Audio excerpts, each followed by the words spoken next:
반갑습니다. 자, 모두 합장들 하시고요. 발 부르신 개송하겠습니다.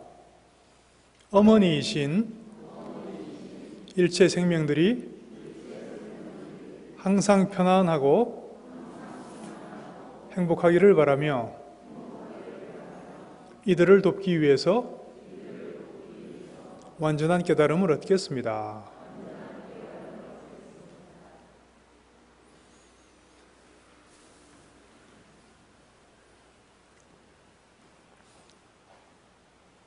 오늘 이을에서 오는 길에 보니까 날씨가 너무 좋네요. 정말 날씨 좋죠. 그런데 이런 날 어디 좀 경치 좋은데 놀러 안 가시고 또 절에 오셨네. 근데 이런 날 날씨 좋다고 물론 이제 누구나 어디 좀 야외로 가서 놀고 싶겠지만 진짜 지혜가 있는 사람들은 부처님의 다르마, 부처님의 법을 듣기 위해서 열애사로 오죠. 바로 여러분들처럼.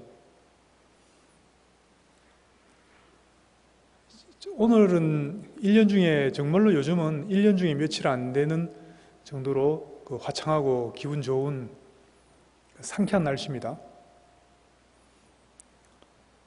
근데 날씨라는 것은 아무리 상쾌하고 기분 좋아도 잠깐이죠. 영원하지 않죠. 때로는 어제만 해도 막 비 오다가 또 그전에는 미세먼지 때문에 또 고생하다가 흐렸다가 맑았다가 계속 바뀌죠. 그러다 가끔씩 오늘처럼 아주 화창하고 좋은 날씨도 있고. 그런데 우리 마음에 예를 들어서 그 날씨가 화창하고 또는 흐리고 하는 것은 그 자체는 아무 문제가 없죠. 그건 자연의 법칙입니다. 항상 화창할 수 없고 항상 흐릴 수만도 없습니다. 맑았다가 흐렸다가 이게 자연스러운 자연의 법칙이고 그게 아무 문제가 없습니다. 그런데 만약에 오늘이 날씨가 정말 화창하고 좋다고 해서 야, 이런 날만 계속 됐으면 좋겠다. 내일도 모레도 계속 이런 화창한 날만 계속 됐으면 좋겠다. 라고 생각을 하는 순간 그게 바로 뭐가 됩니까? 바로 괴로움의 원인이 하나 지어지는 거죠. 바로 집착이죠, 집착. 날씨가 이렇게 좋은 날 자체는 정말 말 그대로 좋은 날이죠. 그런데 이런 좋은 날만 계속 됐으면 좋겠고, 막 먼지 많이 끼고, 비 오고, 이런 날은 좀 없었으면 좋겠고, 또 우리는 또 이런 생각을 또 일으킬 수 있습니다. 그게 바로 우리 번뇌죠. 일체 괴로움의 원인입니다. 현실은 어떻습니까? 실상은 현실 또는 우리 불교 용어로는 실상이라는 말이 더 적당한데 날씨는 맑았다가 흐렸다가 하는 게 날씨죠. 근데 우리는 항상 어떻게 했었든지 맑기만 했으면 좋겠고 안 흐렸으면 좋겠고 이런 마음을 내거든요. 그걸 우리가 분별심이라고 하는 겁니다. 이런 분별심을 일으키는 순간 그때부터 고가, 괴로움이 시작이 되는 거죠. 그런 분별심이 없으면은 일으키지 않으면 날씨가 맑으면 맑은 대로 좋고 비가 오면은 운치가 있어서 좋고 먼지가 잔뜩 초미세먼지가 한 200 막 넘게 농도가 나오면은 밖에 안 나가고 집에서 가족들과 함께 있어서 좋고 그래야 되는 거죠. 근데 우리는 이게 너무나 단순한 사실인데도 막상 우리 현실 경계에 부닥치면은 그게 안 되죠. 우리 아들은 다른 건 다 알겠는데 다 내가 거기에 집착 안 하고 허용할 수 있겠는데 우리 아들은 꼭 원하는 대학교 가야 돼. 그죠? 나는 뭐 암 같은 거 걸리면 안 돼. 그런 거 인연법 따라 되는 건데 우리가 내 뜻대로 되는 게 아니잖아요. 누가 뭐 아파서 아픈 사람이 있는 게 아니잖아요. 대학도 걸리는 사람이 있으면 떨어지는 사람도 있고, 그래서 마치 날씨와 같이 우리의 삶에서도 우리의 경계, 그러니까 살면서 부딪히는 경계들, 우리에게 일어나는 일들에 대해서 우리는 항상 분별을 합니다. 항상 모든 일에 성공을 해야 되고, 몸은 항상 건강해야 되고, 그 반대로 가면 안 되고, 항상 이런 생각을 가지고 있거든요. 그런데 현실은 그렇게 안 일어나 주죠. 우리 뜻대로 안 일어나죠. 그게 바로 거기서 괴로움이 일어나는 거예요. 그리고 몸이 건강할 때는 건강한 대로 좋은 게 있고, 혹시나 또 아픈 일이 있으면 아픈 대로 또 거기서 우리가 교훈을 얻어야 되는 게 있는 겁니다. 공부를 해야 되는 게 있는 겁니다. 그래서 어떤 게 좋고 어떤 게 싫고 하는, 좋고 싫고 하는 그런 분별심을 내가 고집을 하는 이상 우리는 아무리 기도를 많이 하고 본문을 많이 듣고 해도 그런 분별심에 있는 한은 우리는 괴로운 마음에서 벗어날 수가 없다. 것입니다. 그래서 그게 가장 중요한 것이고요. 우리 마음은 평상시에 그런 식으로 기본적인 그 분별심을 바탕으로 해서 끊임없이 뭔가 바깥 경계, 우리에게 일어나는 일들, 그러니까 보이고 들리고 하는 모든 것에 대해서 우리는 끊임없이 분별을 합니다. 그걸 우리가 산란하다 그러죠. 산만하다, 산란하다. 그래서 항상 우리는 그게 크고 작고, 큰 일도 있고 작은 일도 있지만은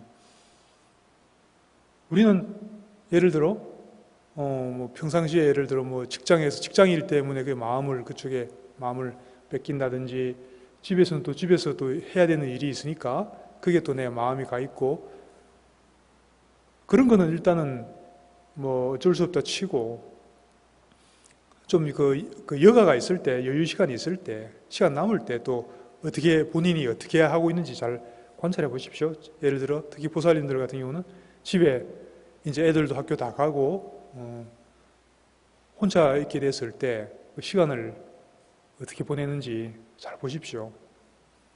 물론 우리 열애사 불자님들은 시간이 나면 열심히 관세음보살 정건하고 108배 기도하고, 또 그거 하기 싫으면 BTN 법문 듣고 경전 독경하고, 우리는 항상 그렇게 보내고 있죠. 우리 열애사 불자님들은 제가 다 알고 있습니다. 다 조사해 봤습니다. 여기 오기 전에. 근데 저기 구룡사 보살들은 어떻게 하는지 내가 봤더니 시야만 나면은 바로 TV 틀죠. 리모컨 딱 들고 이제 TV 틀어갖고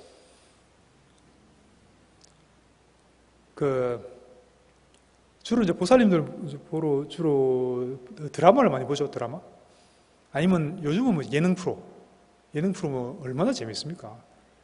저도 종종 보기는 보지만, 근데 그뿐만 아니라 재밌는 게 너무 많습니다. 집에만 있어도, TV만 틀고 앉아 있어도 너무 재밌는 거 많습니다. 거기다 이제 유튜브 이제 요즘 TV로도 유튜브를 볼 수 있잖아요. 여러분들 하시는지 모르겠는데, 거기다가 이제 유튜브까지 들어가서 하면은 거야 무궁무진한 세계가, 재밌는 세계가 펼쳐지죠. 끊임없이. 근데 사실은 예를 들어 연예인들 나와서 재밌는 이야기 하고 그런 거 같이 재미있어 하고, 아니면 먹방, 뭐 맛있는 거 먹는 거 그거 우리 보고 구경하고 앉아 있잖아요. 가만히 생각해보면 그거 너 먹는 거 왜 보고 앉아 있는지 몰라. 근데 그 사람들은 그거로 또 돈 벌잖아. 또 자기 먹는 거 보여주면서. 근데 그런 게 재밌잖아요, 그죠? 그럼 보면은 근데 그게 하루 종일도 앉아 있잖아요. 그거 보고 그렇게 그런 식으로 드라마 좀 보다가 먹방 좀 보다가 뭐 그리고 조금 좀 앞서가시는 분들은 넷플릭스 그거 완전히 그건 뭐 날밤 새는 거죠. 이제 날밤 새는 건 이제 일도 아니죠. 근데 한번 생각해 보십시오. 근데 그게 그래서 진짜 나한테 도움되는 게 뭘까? 그런 것들이 계속 나의 주의를, 나의 정신을 뺏어가잖아요. 내 마음의 에너지가 그쪽으로 다 가 있잖아요. 그것도 하나에 또 고정되어 있는 것도 아니고 이것 좀 봤다가 저것 좀 봤다가 이렇게 계속 이렇게 마음이 뺏겨 있는 상태에서 이것저것 자꾸 주의가 옮겨 다니죠. 그게 바로 산만하다, 산란하다 이렇게 이야기하는 거예요. 우리 마음은 그런 식으로 항상 내가 혼자 있을 때나 아니면 뭐 내가 뭔가 하고 있을 때도 그렇지만 혼자 있을 때조차도 우리 마음은 항상 그렇게 산란해요. 마음이 뭔가에 마음이 뺏겨 있고 그렇게 산란하다는 것, 그 산란한 마음으로는 그 어떤 것도 우리는 성취를 할 수가 없습니다. 세속적인 것, 예를 들어 내가 뭐 공무원 시험 준비를 한다 하더라도 그런 상태에서는 뭐 공무원 준비를 할 수가 없겠죠. 그리고 내가 진짜 부처님의 법을 공부를 하고 싶다, 수행을 하고 싶다 이렇게 발심을 했는데 또 만약에 계속 TV 앞에만 그렇게 앉아 있으면은 유튜브 계속 보고 있으면은 되지가 않겠죠. 될 수가 없겠죠. 그래서 우리 부처님 법에서는 우리가 해탈하고 성불하고 하기 위한 조건이, 필수 조건이 깨달음이 일어나기 위한 필수 조건이 바로 선정입니다. 삼매. 여러분들 조금 전에 법문 시작하기 전에도 입정했죠, 입정.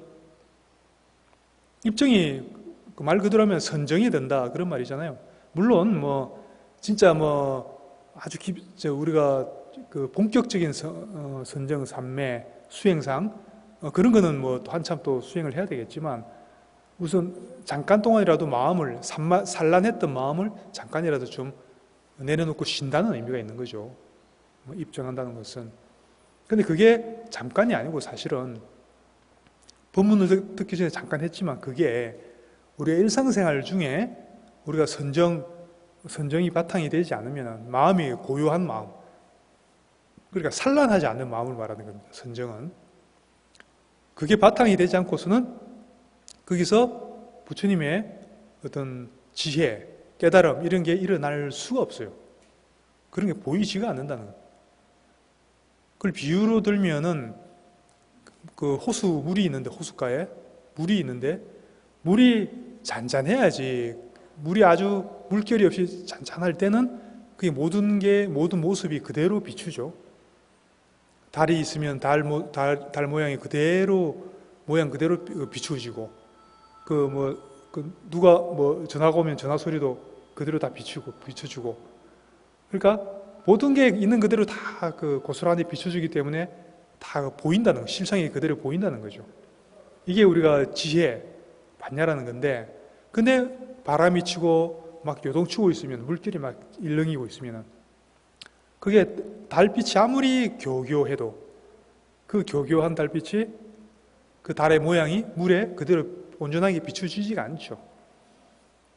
그래서 우리가 지혜를 얻는다, 깨달음을 얻는다 하기 위해서는 전제 조건이 반드시 그 바른 선정이 바탕이 되지 않고서는 하루 종일 먹방만 보고 드라마 보고 이런 마음 상태에서는 그래서 어떤 지혜나 깨달음이 일어나기가 어렵다.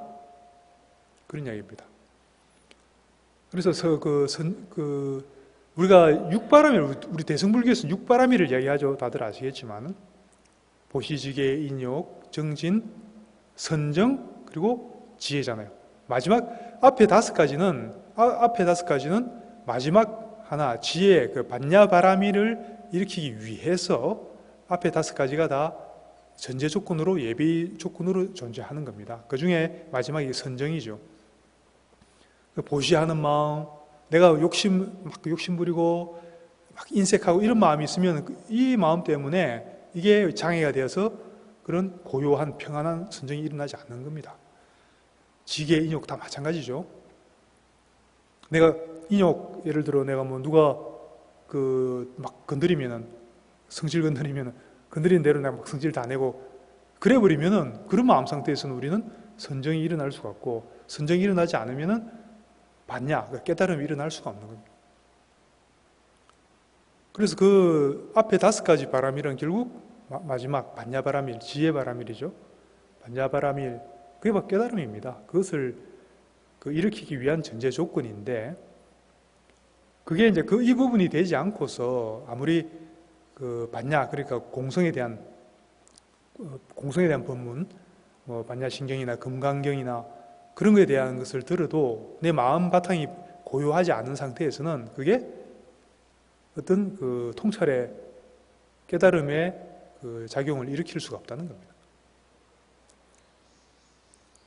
마치 씨앗을 뿌리는데 땅이 비옥해야지, 땅이 준비가 잘 돼 있어야지 씨앗이 살아나서 열매를 맺을 수 있는데, 땅이 얼어붙어 있다든지 이렇게 뭐 영양분이 너무 없다든지 하면 아무리 씨를 뿌려도, 반야의 씨를 뿌린다 하더라도, 법문을 듣는다 하더라도 거기서 깨달음이라고 하는 열매가 일어날 수가 없다는 겁니다.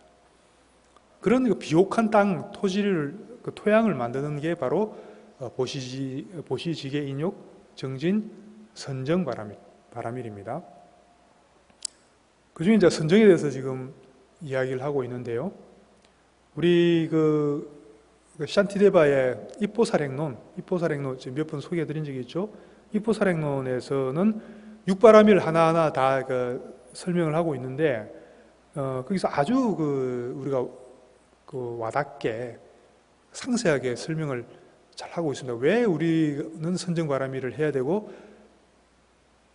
어떻게 해야 되는가, 이거에 대해서 설명을 하고 있는데, 첫째로 이렇게 말씀하십니다. 이와 같이 정진을 일으킨 뒤에 선정을 개발해야 하나니 마음이 산란한 사람은 번뇌의 어금니 가운데 있는 것과 같기 때문이다. 마음이 산란한 사람들은 이미 번뇌의 어금니 속에 들어있다는, 물려있다는 거죠. 그러니까 거기서 벗어날 수가 없는 거죠. 그리고 마음의 안정, 이게 선정이죠. 마음의 안정을 완전히 갖춘 통찰에 의해서만 번뇌를 완전히 끊을 수 있다는 것을 명확히 알고, 먼저 마음의 안정을 얻도록 노력하며 세속에 대한 집착을 여의어야 기쁜 마음을 성취할 수 있다네. 세속에 대한 집착을 여의어야, 이게 이제 처음에 제가 말씀드린 것처럼 화창한 날씨는 화창한 날씨대로 우리는 좋다는 걸 알고, 흐린 날씨는 흐린 대로 또 좋은 점이 있다는 걸 알고 어디에도 집착하지 않는 걸 말합니다. 우리 아들이 원하는 대학교 가면 가서 좋고, 뭐 혹시 대학 떨어져 갖고 뭐 재수를 하면은 또 재수하는 대로 또 거기서 얻고 배울 수 있는 게 있습니다.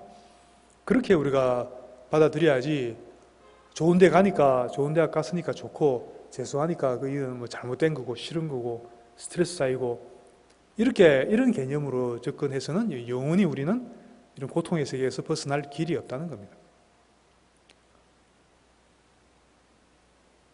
그래서 주로 우리가 이런 분별심을 많이 일으키는 원인이 많이 있는데, 대상이 많이 있는데, 여러분들 같은 경우 어떻습니까? 주로 사람 관계에서 그런 게 많이 일어나죠. 대인 관계에서, 남편과의 관계, 자녀와의 관계, 이런 데서 우리가 행불행한 그 느낌이 다 일어나죠. 입보사랭론에서 어떤 말이 있냐면은, 보고 싶은 이 못 보면 괴로워. 보고 싶은 이 못 보면 괴로워서 선정을 얻지 못하고, 보고 나면 다시 보고 싶어서 선정을 얻지 못한다. 이건 이제 그리운 사람이 있을 때 이야기죠. 그래서 내가 그게 대상이 가족일 수도 있고 아니면 뭐 사랑하는 사람일 수도 있고 뭐 누구든지 간에 내가 그렇게 애착하는 사람이 있으면은 그 사람이 옆에 없으면은 보고 싶어서 그 마음 때문에 선정이 일어나지 않고 보고 났는데 또 보고 싶잖아요. 또 보고 싶어서 그 마음 때문에 또 선정을 얻지 못한다. 그런 이야기입니다. 그런데 우리가 한 가지 생각해야 될 게 또 이런 말이 있습니다. 한순간에 친구가 되었다가 다음 순간엔 적이 되고 즐거워해야 할 때도 화를 내니 사람들이란 만족시키기가 참 어렵다네. 이런 말이 있습니다. 한순간에 친구가 되었다가 다음 순간엔 적이 되고 이게 굉장히 중요한 이야기입니다. 왜냐하면 지금 우리가 뭐 그리워하는 사람도 있고 또 보기 싫은 사람도 있잖아요.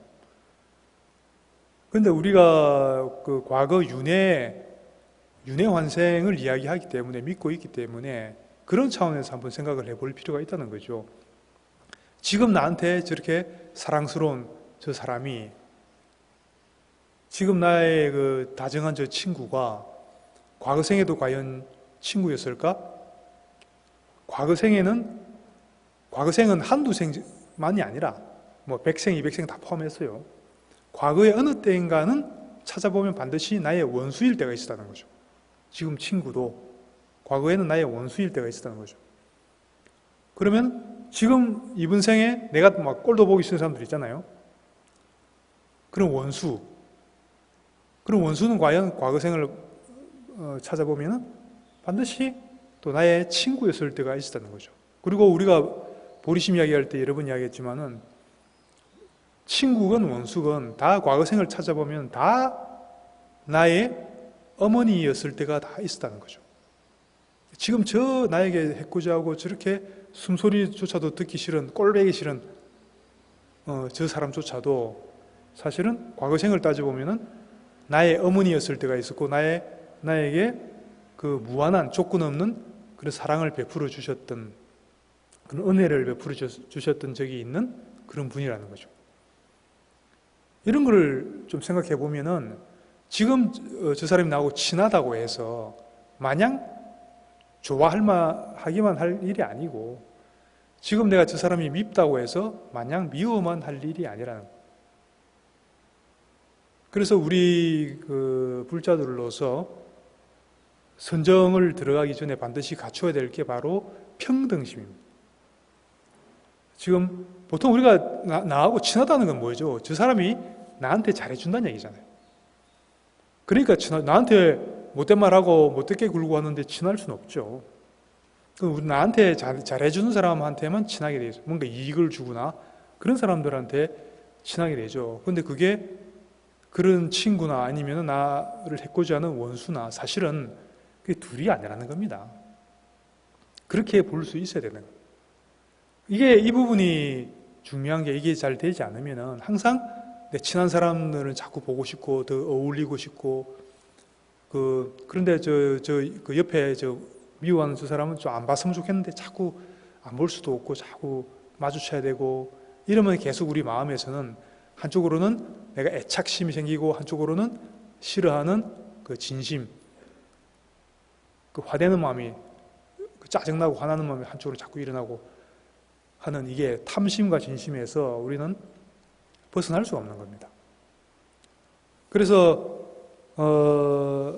한마디로 말하면 정리하면은 이렇게 또 이야기하네요. 산티데바가 높은 사람들은 질투로, 동등하면은 경쟁으로, 낮으면은 오만으로, 칭찬은 우쭐됨으로, 비판은 적대감으로 대하니 범부로부터 무슨 이득을 얻을 수 있겠는가? 우리 보통 중생심이 이렇다는 얘기죠. 나보다 높은 사람, 누가 나보다 잘 되거나 높이 되면은 내가 질투를 한다는 거죠. 그런 거 있죠. 누가 친구가 주위에 이웃 사람이 뭐 사업을 하다 대박이 났다. 그래서 엄청 아니면 높은 자리에 올라갔다. 뭐 그런 이야기를 듣잖아요. 그러면 일단 여러분들 어떻게 하죠? 일단 야, 잘 됐다, 축하한다 하잖아요. 근데 속으로는 뭐라고 하죠? 너무 잘 되지도 마라. 물론 우리 예레사 불자님들은 그래 안 하시고, 우리 구룡사 그래 한다는 얘기죠. 속으로는 너무 잘 되지 마라. 이렇게 약간 좀 이런 마음이 있죠.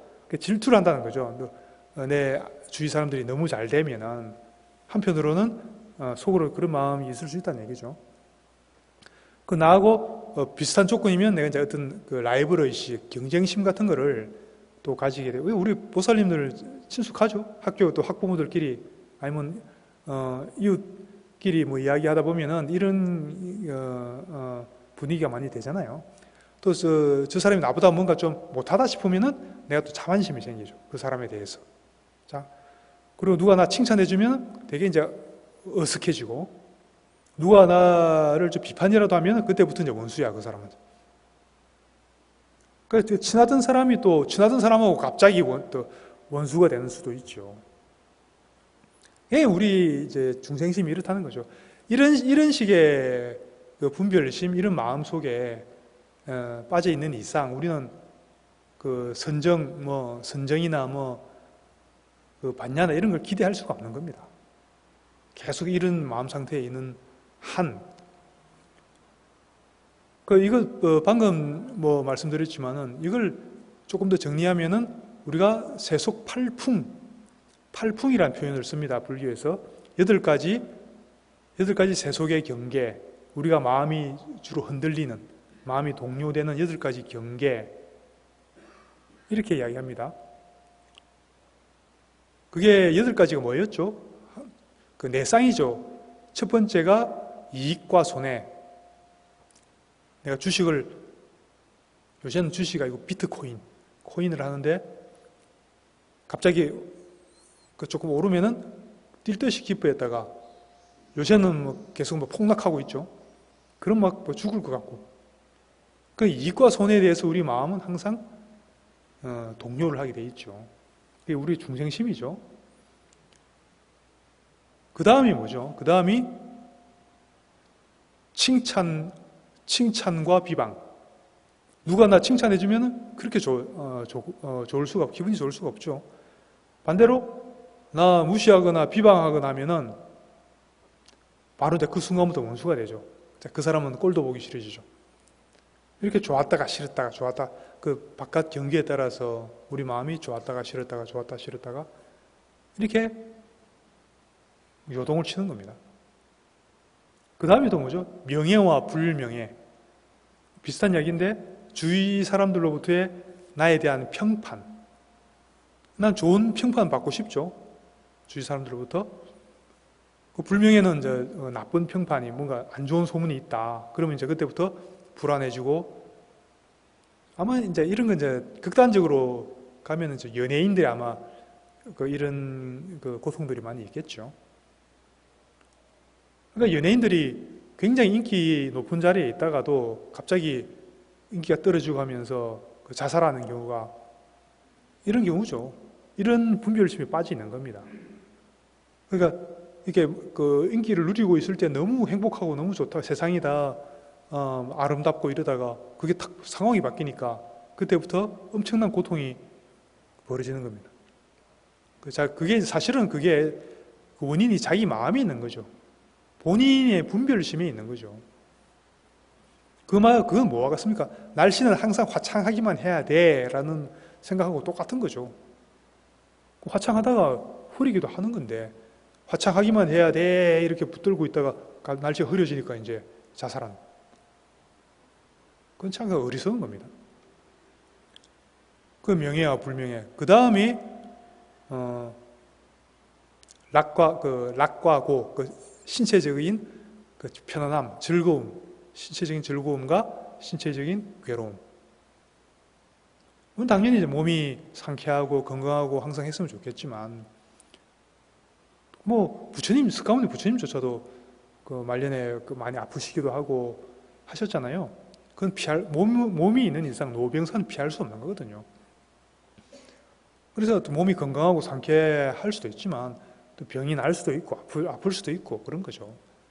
그걸 또 우리가 다 거부하지 말고 받아들일 수 있어야 돼요. 그러니까 처음에 제가 날씨로 비유드렸지만은, 날씨로 이야기하면은 단순한 이야기잖아요. 너무나 쉽게 들리는데 막상 우리 현실 경계에 부닥치면은, 그래, 여러분들 생각해 보십시오. 누가 칭찬해 주면 기분 좋고, 여러분들 욕하면은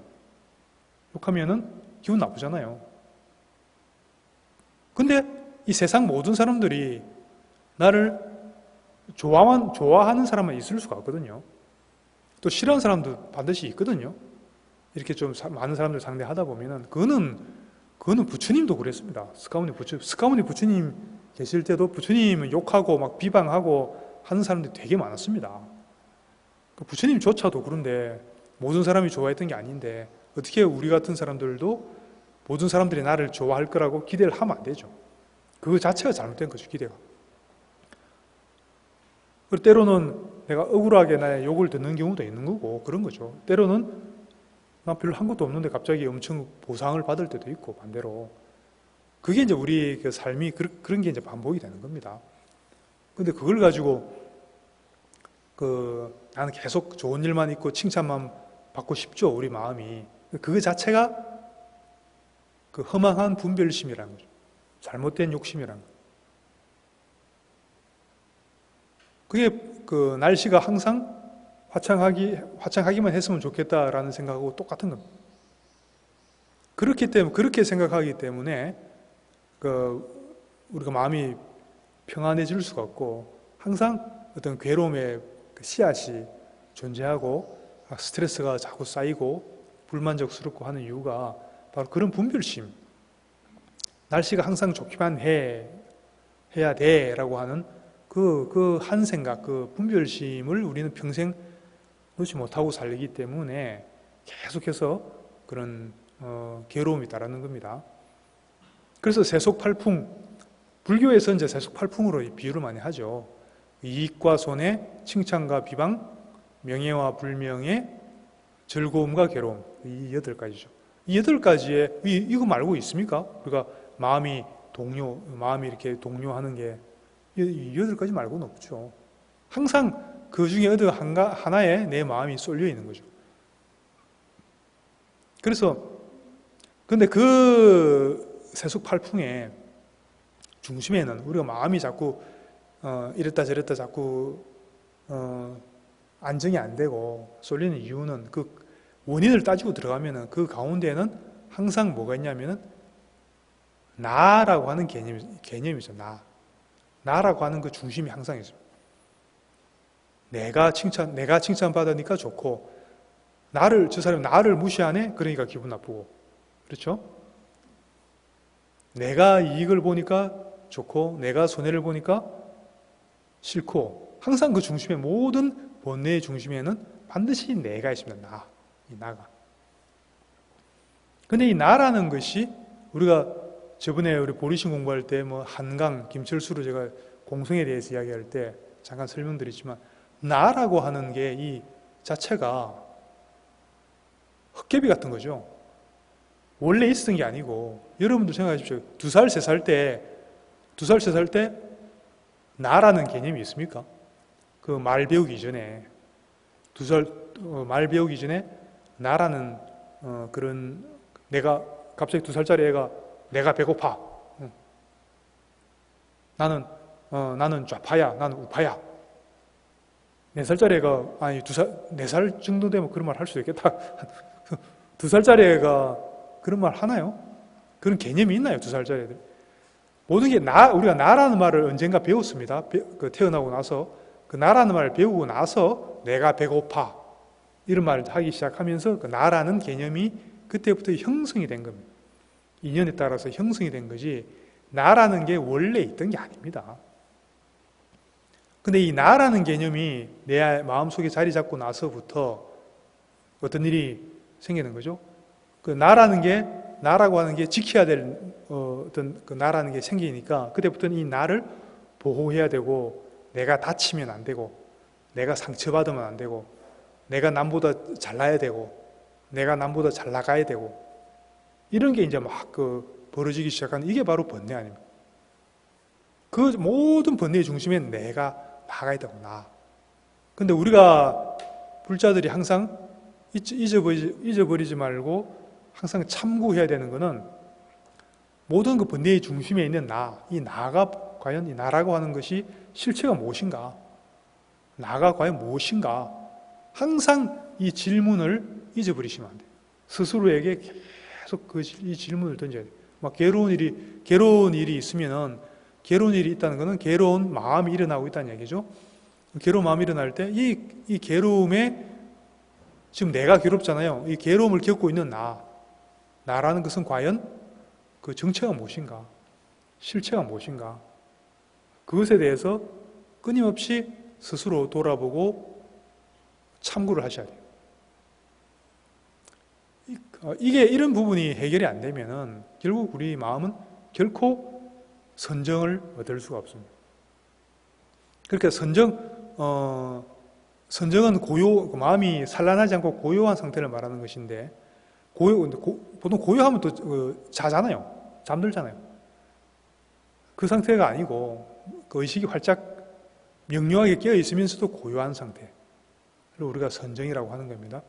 우리가 집중이라고도 하기도 하지만, 엄밀히 말하면 집중이라는 의미보다는 산란하지 않은 고요한 상태, 마음이 멈춰 있는 상태, 산란한 마음 상태가 멈춰 있는 상태가 바로 우리가 그 한문으로 그치를 지자 썼거든요. 지관할 때 지.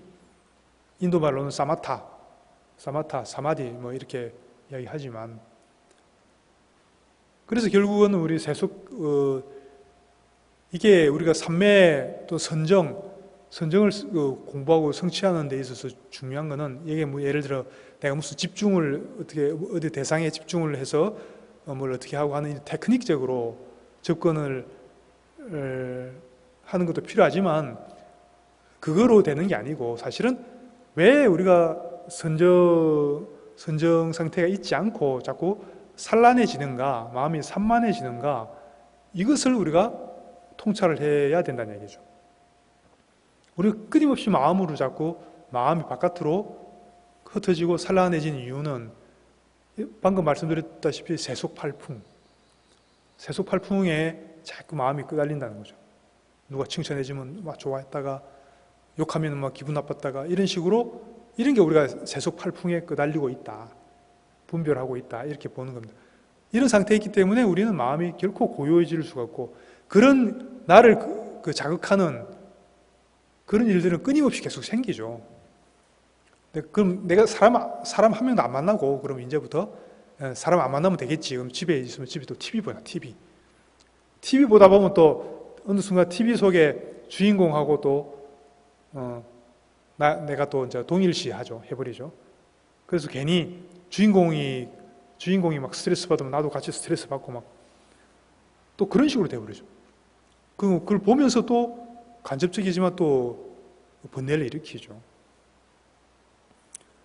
그래서 끊임없이 끄달리게 있기 때문에, 산란하기 때문에 그 대상에 대해서 내가 뭐 추구를 하고 이렇게 거부하고 하는 이런 마음이 있기 때문에 우리 마음은 계속 끊임없이 동의할 수밖에 없다. 그리고 그거에 대해서 여기 샨티데바가 내놓은 일종의 처방이죠. 처방이라는 것은 우리가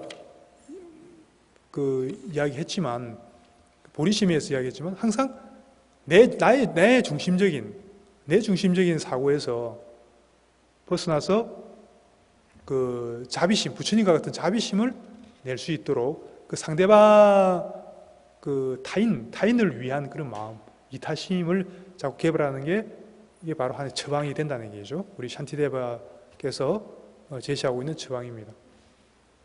그래서 항상 내가 내 자신만을 위할 때는 항상 그 괴로움, 고통이 생길 수밖에 없고, 정말로 내가 마음이 행복해지기 위해서는 타인을 위한 마음을 자꾸 개발해야 된다는 거죠. 그럼 이렇게 했을 때 우리의 그런 산란한 마음이, 바깥으로 끄달리는 마음이, 그 중에 가장 중요한 부분들이 많이 제어가 된다는 얘기죠. 왜냐하면은 주로 바깥으로 끄달리는 산란해지는 그 원인이 여러 가지가 있지만, 가장 중요한 게 사실은 가장 큰 게 사실은 짜증난다, 쟤 때문에 내가 짜증난다, 화가 난다, 이런 이 마음이 크거든요. 진심이라고 하죠. 그런 마음이 크거든요. 그래서 이런 화를 다스릴 수 있으면은 그 대부분 가장 큰 번뇌가 사실은 다스려지는 겁니다. 그래서 그런 차원에서 이런 그 자비심의 마음, 보리심의 마음이죠. 우리가 보리심 개송으로 시작했지만 제가 상대적 보리심이라고 제가 3개월 동안 법문했었죠. 그래서 그럼 초기 불교에서 자비관도 좋고 우리 대승에서의 보리심 수행 또는 제 주고받기 통례 수행자 이런 거 제가 많이 알려드렸습니다. 그런 걸 통해서 항상 나의 중심적인 자기 중심적인 이런 사고에서 벗어나서 타인을 내가 정말 위하고 뭔가 도우려고 하는 조건 없이 뭔가 주고 싶어하는 이런 마음을 자꾸 개발함으로써 우리 가장 큰 번뇌, 끄달리는 번뇌인 이 화로부터 어느 정도 자유로워질 수 있고 이런 걸 통해서 우리가 차츰 선정에 들어갈 수가 있다는 거죠. 그러니까 선정이라는 게 선정에 들어가는 방법, 선정에 들어가는 테크닉이 이런 게 이게 중요한 게 아니라는 거죠. 왜 선정에 못 들어가느냐 하는 선정의 장애, 선정을 못 들어가게끔 막고 있는 그 장애를 제거하는 게 이게 가장 중요하다는 거죠. 그게 뭐라 그랬죠? 세속팔풍에 끄달리는 마음, 그 분별심을 내가 내려놓는 것. 그리고 한 걸음 더 나아가서 내 마음 속에 항상 그 자비심, 그리고 보리심을 항상 개발하는 이런 마음, 이런 것들이 전제가 됐을 때 우리가 비로소 선정바람에 들어갈 준비가 되는 거죠. 그때는 이미 이제 이미 그것 자체로 이미 마음이 평안해지고 고요해지게 되어 있죠. 그럼 그 상태에서는 쉽게 선정바람일에 들어갈 수가 있는 것이죠. 그러면 그렇게 해서 이제 준비를 하고 그 선정바람일을 들어갈 때 주로 우리 불자들이 많이 하는 좀 테크닉적으로 이제 들어가면은 수행법, 선정 수행법에 대해서 또 잠깐만 이야기하면 익숙한 이야기입니다.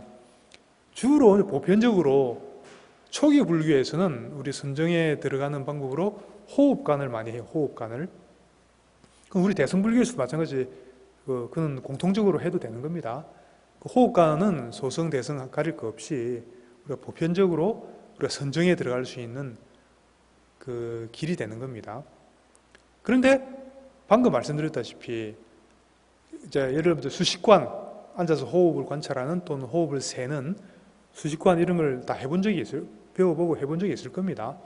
근데 그거를 예를 들어 배워서 이제 내가 선정에 들어야지 이런 마음을 가지고 있으면은 예를 들어 그 일상생활 중에 막 아까 말했지만 산란한 상태, 여러 가지 산만한 상태, 그리고 막 그 마음에 짜증도 좀 있고 이런 상태를 계속 경험하고 있는 상태에서 맞다, 이제 지금 선정에 들을 시간이지 그래가지고 앉아갖고 다 가보자, 갑자기 길 가보자고 앉아가지고 호흡을 다 보고 있잖아요. 그런 식으로 해서 되는 게 아니란 얘기죠. 방금 말씀드렸듯이 그 앞에 우리가 앉아서 호흡을 보던 연부를 하던 그렇게 본격 수행 들어가기 전에 그 준비 단계, 이 단계가 사실은 훨씬 더 중요하다는 거죠. 이게 안 되면은 내가 마음이 산란한 상태에서 그냥 앉아서 그냥 5분, 10분 하면 약간의 도움은 되겠지만 진짜 깊은 선정의 어떤 맛은 우리가 볼 수가 없다는 거죠. 그래서 우리가 호흡을 통해서 그 방법을 다시 말씀드리면 들어가는 방법이 있고 우리 대승불교 불자들은 주로 연불을 많이 하죠. 연불에도 종류가 많습니다. 그렇죠? 우리가 하고 있는 연불이 예를 들어 관세음보살, 오늘도 관세음보살 하셨죠? 관세음보살. 아주 그 훌륭한 완벽한 또 연불법이죠. 그럼 그 연불 자체가 또 그 선정수행법이 되는 겁니다. 이제부터는 여러분들이 관세음보살을 하시더라도 관세음보살을 계속 하시면 이게 선정수행으로서 관세음보살을 하시면은 되겠죠. 그럼 앉아서도 관세음보살 하시고 평상시에도 아까 말씀드렸지만 세속팔풍에 끄달리지 않게 혹시 그런 경계가 오면은 자꾸 그 분별심을 내려놓을 수 있도록 그 이제 수용하는 겁니다. 혹시 누가 나를 욕을 하더라도 그에 대해서 내가 이제 그 정말로 내 분별심을 내려놓을 수 있는 기회가 왔구나, 기회가 주어졌구나, 진짜 수행을 할 기회가 왔구나 이렇게 받아들이고, 왜냐하면 내 마음에 분별심이 없으면 화가 일어날 수가 없거든요. 화가 짜증이 난다, 화가 난다는 것은 즉 다른 말로 내 마음속에 분별심이 있다, 내가 뭔가 분별을 하고 있다 이 말이거든요. 그러니까 누가 나를 화나게 해주는 사람은 그 사람이야말로 바로 불보살이 되는 거예요. 그런 게 없으면 우리는 내 마음속의 분별심을 자각할 방법이 없어요. 반드시 누가 나를 건드려줘야 돼. 그러니까 앞으로 여러분들 아무도 나를 안 건드렸으면 좋겠어요 이렇게 생각하시면 안 되겠죠. 제발 누구라도 좋으니까 나를 좀 화나게 해주세요, 좀 욕을 좀 해주세요. 이제부터 기도를 그렇게 하세요. 기도하실 때 그렇게 해야 우리가 진짜 나의 분별심을 자각을 할 수 있고, 그래서 분별심을 자각을 해야지 그걸 우리가 놓을 수가 있어요. 진짜 분별심을 완전히 놓은 사람들은 누가 나를 건드리고 무시하거나 해도 그래서 화가 일어날 수가 없죠. 분별심이 없는데. 그럼 스스로 자기 공부를 체크할 수 있는 방법이 되겠죠. 내가 화가 나는지 안 나는지. 이게 틀림없습니다.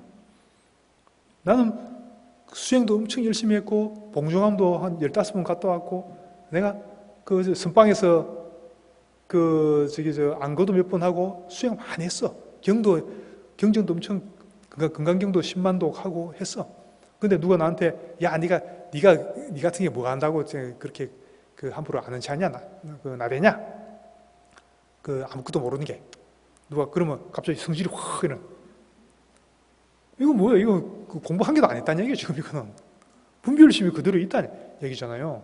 금강경에서 말하고 있는 게 그런 분별심, 아상, 인상, 중생상, 수자상하는 아상이라는 분별심을 내지 말라고 하는 이야기인데, 금강경 10만도 했다고 막 자랑하는 것 자체가 벌써 분별심에 빠져 있는 거고, 그럼 누가, 야, 아무것도 아니야. 무시해버리면은, 무시한다고 성질이 확 일어나면은, 그거야말로 지금 금강경하고는 정반대의 지금 마음이 지금 일어나고 있는 겁니다. 그런 식으로 되기 때문에 우리가 정말로 나의 분별심에 대해서는 항상 우리 현실 경계 속에서 체크를 해볼 수 있습니다. 산속에 아무도 없는 산속에서는 이런 걸 체크하기가 어렵겠죠. 물론 가능하죠. 새하고 막 싸운다 하더라도 새하고 싸운대요. 깊은 산에서 수행한 사람들은 시냇물하고 막 싸우고, 시냇물 소리가 막 거슬리기 시작하는 거예요. 나중에 새가 짹짹거리면 그 소리가 막 나한테 시비 거는 것 같고, 내한테 분별심이 남아 있으면은 그래 된다고. 그래서 그런 것을 항상 수시로 체크하면서요, 그 분별심을 계속 내려놓으면서 또 한편으로는 선정의 어떤 수행을 또 하는 겁니다. 여러분들 같은 경우는 이제 연부를 주로 하시니까 연부를 하시는데, 그 관세음보살 이렇게 하는 걸 우리가 칭명연불이라고 그래요. 칭명연불. 이름을 명호를 부르고 있잖아요. 관세음보살이라고 하는 이름을 우리가 부르고 있잖아요. 이런 연부를 우리가 칭명연불이라고, 가장 쉽고 또 가장 많이 하는, 우리 불자들이 가장 많이 하는 연불이고, 또 완벽한 연불 수행법입니다. 뭐 그렇게 하시면 됩니다. 그렇게 할 때는, 선정 수행을 할 때는 한 가지 요령을 말씀드리면은, 마음속으로 관세음보살 하면서 그 소리를 들어야 돼요. 그 소리를 본인이 들어야 된다고. 무슨 말인지 알겠죠? 내가 이제 소리를 내서 관세음보살 할 때도 마찬가지고, 그럼 소리가 나니까 들리잖아요? 마음속으로 할 때도 마음속으로 하지만 마음의 소리가 내가 또 들을 수 있잖아요. 들을 수 있죠? 그러니까, 나의 이제 그 청각까지 같이 동원해서, 그렇게 하면 훨씬 집중이 잘 되겠죠.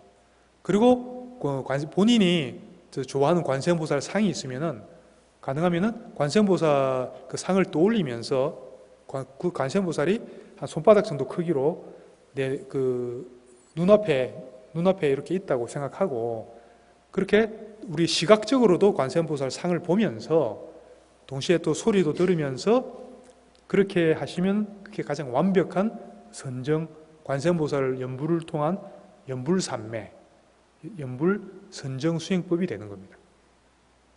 아시겠죠? 그래서 항상 다시 한번 정리하자면은 우리가 선정 수행, 선정의 어떤 바탕이 없이는 반야바라밀, 그러니까 깨달음이 일어날 수가 없고, 그래서 우리는 선정바라밀을 수행을 해야 되는데, 선정바라밀 자체를 위해서는 또 그게 일어나기 위해서는 그 예비 단계, 준비 과정이 있는데, 이게 되지 않고서는 선정이 일어날 수 없다고 했죠. 그 준비 단계가 바로 세속팔풍에 끄달리는 우리의 분별심을 그때그때 자각하고 내려놓고, 분별심을 자각하는 건 쉽다 그랬죠. 내가 화가 일어나면 내가 지금 뭔가 분별하고 있구나. 자각이 되는 거죠. 그러면 빨리 알아차리고 그 분별심을 내려놓고, 그리고 이제 평상시에 자꾸 이렇게 보리심의 마음, 자비심의 마음을 내는 개발하는 수행을 하라고 말씀드렸죠. 그 두 가지가 이제 바탕이 됐을 때 저절로 그때는 아주 쉽게 선정이 일어날 수 있다는 거죠. 그게 두 가지가 되지 않고서는 아무리 우리가 테크닉적으로 적어내갖고 내가 희한한 별이 별수를 다 쓴다고 해서 뭐가 되는 게 아닙니다. 앞에 두 가지가 전제가 안 되면은.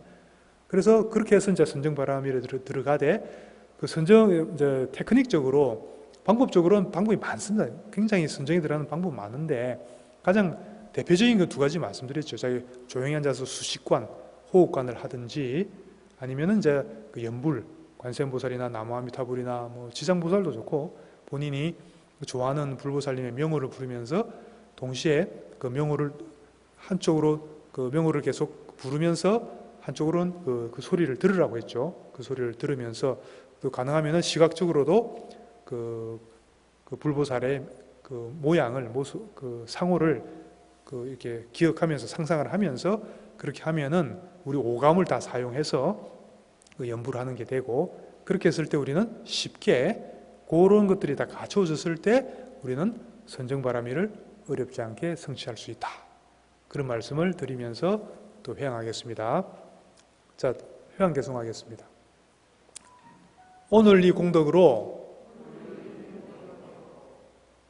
일체 생명들이 항상 행복하고 모든 괴로움에서 벗어나며 늘 기쁨 속에서 살고 항상 평등심을 유지하게 하소서. 승불하십시오.